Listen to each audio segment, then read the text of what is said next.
The Old Curiosity Shop by Charles Dickens. Chapter 38. Kit, for it happens at this juncture, not only that we have breathing time to follow his fortunes, but that the necessities of these adventures so adapt themselves to our ease and inclination as to call upon us imperatively to pursue the track we most desire to take. Kit, while the matters treated of in the last 15 chapters were yet in progress, was, as the reader may suppose, gradually familiarizing himself more and more with Mr. and Mrs. Garland, Mr. Abel, the pony, and Barbara, and gradually coming to consider them one and all as his particular private friends, and Abel Cottage, Finchley, as his own proper home. Stay! The words are written, and may go, but if they convey any notion that Kit, in the plentiful board and comfortable lodging of his new abode, began to think slightingly of the poor fare and furniture of his old dwelling, they do their office badly, and commit injustice. Who so mindful of those he left at home, albeit they were but a mother and 2 young babies, as Kit? What boastful father in the fullness of his heart ever related such wonders of his infant prodigy, as Kit never wearied of telling Barbara in the evening time concerning little Jacob? Was there ever such a mother as Kit's mother, on her son's showing? Or was there ever such comfort in poverty as in the poverty of Kit's family, if any correct judgment might be arrived at from his own glowing account? And let me linger in this place for an instant, to remark that if ever household affections and loves are graceful things, they are graceful in the poor. The ties that bind the wealthy and the proud to home may be forged on earth, but those which link the poor man to his humble hearth are of the truer metal and bear the stamp of heaven. The man of high descent may love the halls and lands of his inheritance as part of himself, as trophies of his birth and power.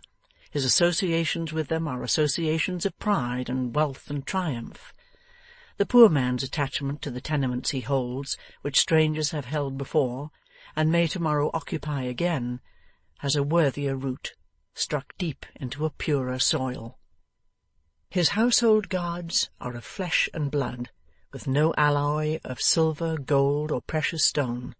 He has no property but in the affections of his own heart, and when they endear bare floors and walls, despite of rags and toil and scanty fare, that man has his love of home from God, and his rude hut becomes a solemn place.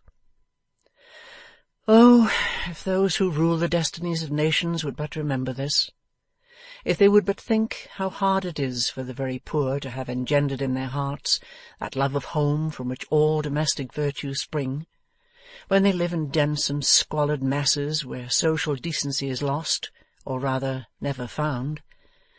If they would but turn aside from the wide thoroughfares and great houses, and strive to improve the wretched dwellings in byways where only poverty may walk, many low roofs would point more truly to the sky than the loftiest steeple that now rears proudly up from the midst of guilt and crime and horrible disease, to mock them by its contrast. In hollow voices from workhouse, hospital, and jail, this truth is preached from day to day, and has been proclaimed for years. It is no light matter, no outcry from the working vulgar, no mere question of the people's health and comforts that may be whistled down on Wednesday nights. In love of home, the love of country has its rise, and who are the truer patriots or the better in time of need?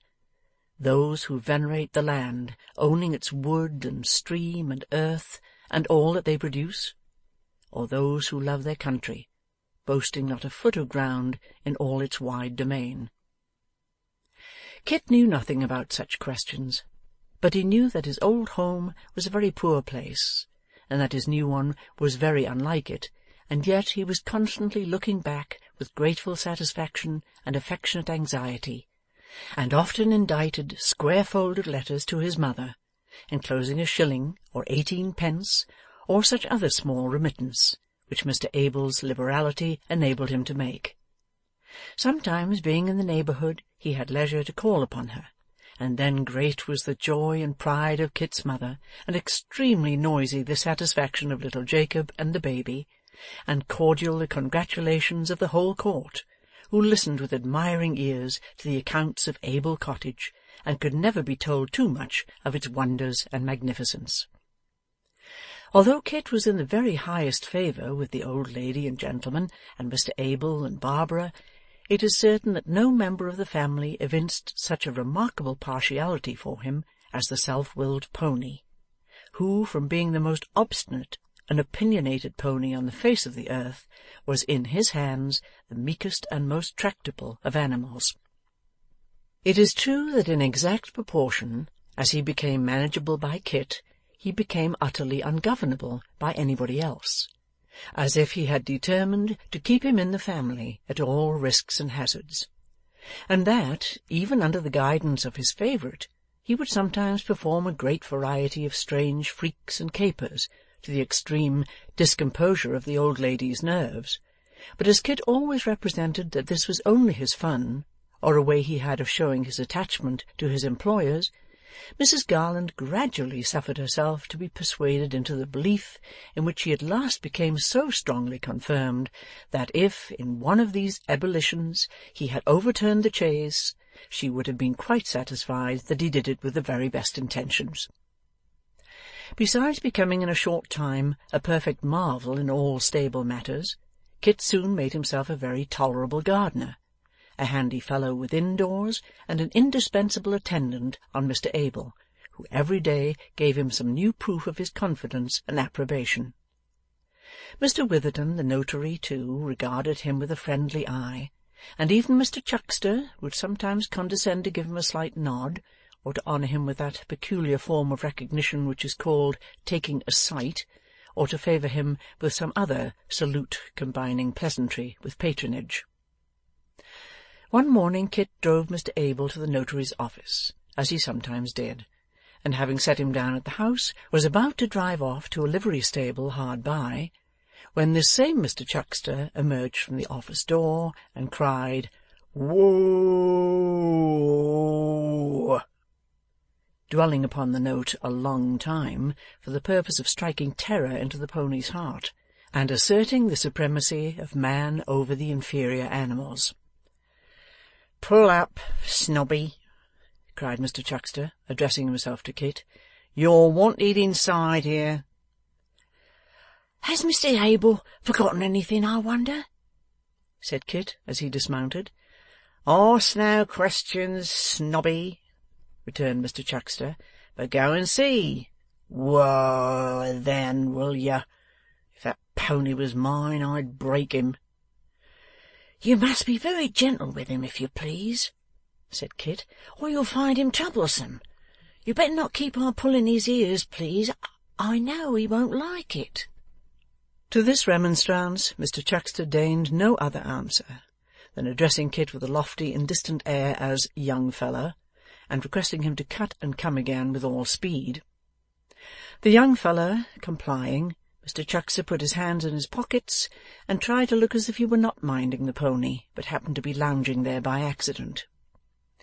Kit scraped his shoes very carefully, for he had not yet lost his reverence for the bundles of papers and the tin boxes, and tapped at the office door, which was quickly opened by the notary himself. "Oh, come in, Christopher," said Mr Witherden. "Is that the lad?"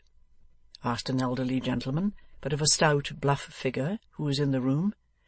"That's the lad," said Mr Witherden. "He fell in with my client, Mr Garland, at this very door. I have reason to think he is a good lad, sir, and that you may believe what he says. Let me introduce Mr Abel Garland, sir, his young master, my articled pupil, sir, and most particular friend. My most particular friend, sir," repeated the notary, drawing out his silk handkerchief and flourishing it about his face.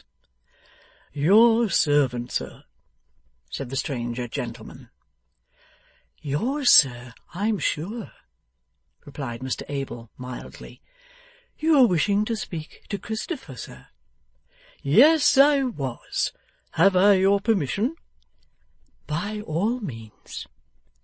"My business is no secret, or I should rather say it need be no secret here," said the stranger, observing that Mr Abel and the notary were preparing to retire.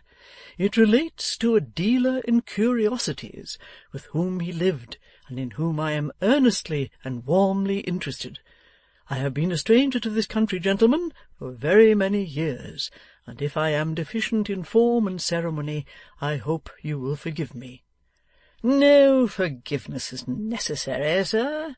None whatever," replied the notary. And so said Mr Abel. "I have been making inquiries in the neighbourhood in which his old master lived," said the stranger, "and I learn that he was served by this lad.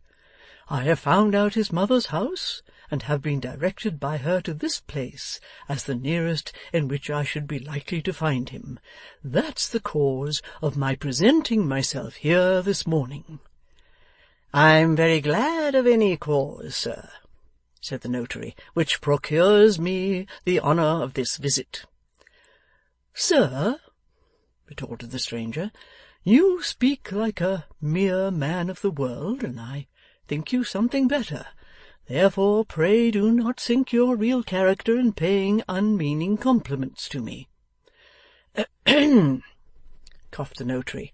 "You're a plain speaker, sir." "And a plain dealer," returned the stranger. "It may be my long absence and inexperience that lead me to the conclusion, but if plain speakers are scarce in this part of the world, I fancy plain dealers are still scarcer. If my speaking should offend you, sir, my dealing, I hope, will make amends." Mr Witherden seemed a little disconcerted by the elderly gentleman's mode of conducting the dialogue, and as for Kit, he looked at him in open-mouthed astonishment, wondering what kind of language he would address to him if he talked in that free and easy way to a notary. It was with no harshness, however, though with something of constitutional irritability and haste, that he turned to Kit and said, "If you think, my lad, that I am pursuing these inquiries with any other view than that of serving and reclaiming those I am in search of, you do me a very great wrong, and deceive yourself. Don't be deceived, I beg of you, but rely upon my assurance. The fact is, gentlemen," he added, turning again to the notary and his pupil, "that I am in a very painful and wholly unexpected position. I came to this city with a darling object at my heart, expecting to find no obstacle or difficulty in the way of its attainment. I find myself suddenly checked and stopped short in the execution of my design by a mystery which I cannot penetrate. Every effort I have made to penetrate it has only served to render it darker and more obscure, and I am afraid to stir openly in the matter, lest those whom I anxiously pursue should fly still farther from me. I assure you that if you could give me any assistance, you would not be sorry to do so, if you knew how greatly I stand in need of it, and what a load it would relieve me from." There was a simplicity in this confidence, which occasioned it to find a quick response in the breast of the good-natured notary, who replied in the same spirit that the stranger had not mistaken his desire, and that if he could be of service to him, he would, most readily. Kit was then put under examination, and closely questioned by the unknown gentleman, touching his old master and the child, their lonely way of life, their retired habits, and strict seclusion.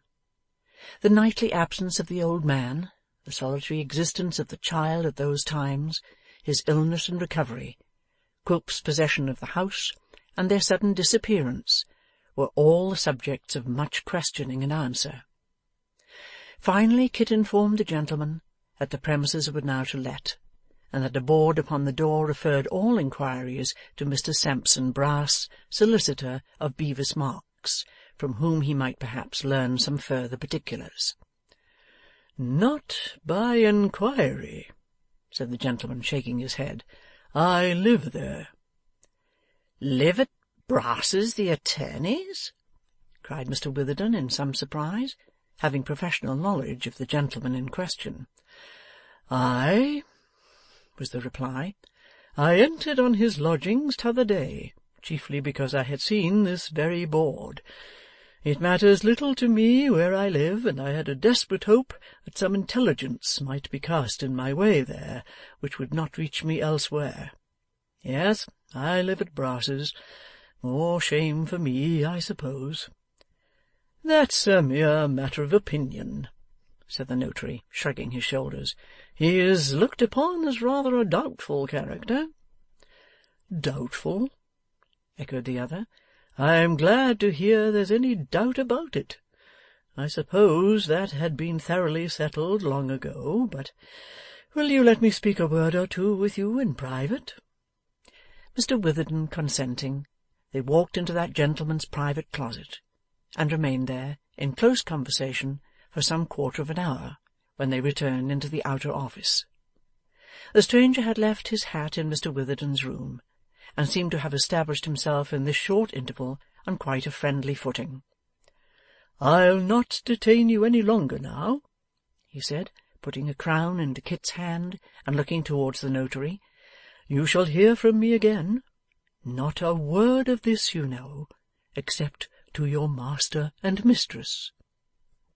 "Mother, sir, would be glad to know," said Kit, faltering.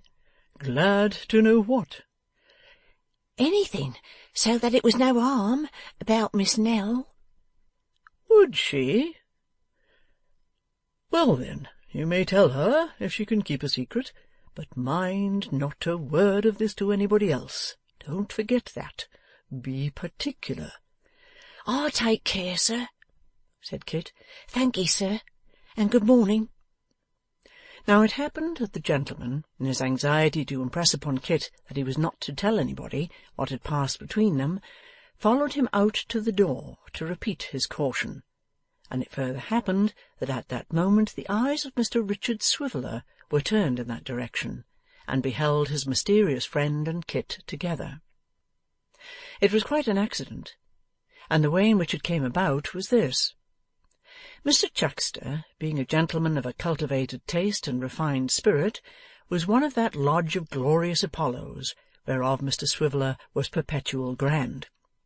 Mr Swiveller, passing through the street in the execution of some brazen errand, and beholding one of his glorious brotherhood, intently gazing on a pony, crossed over to give him that fraternal greeting with which perpetual grands are, by the very constitution of their office, bound to cheer and encourage their disciples.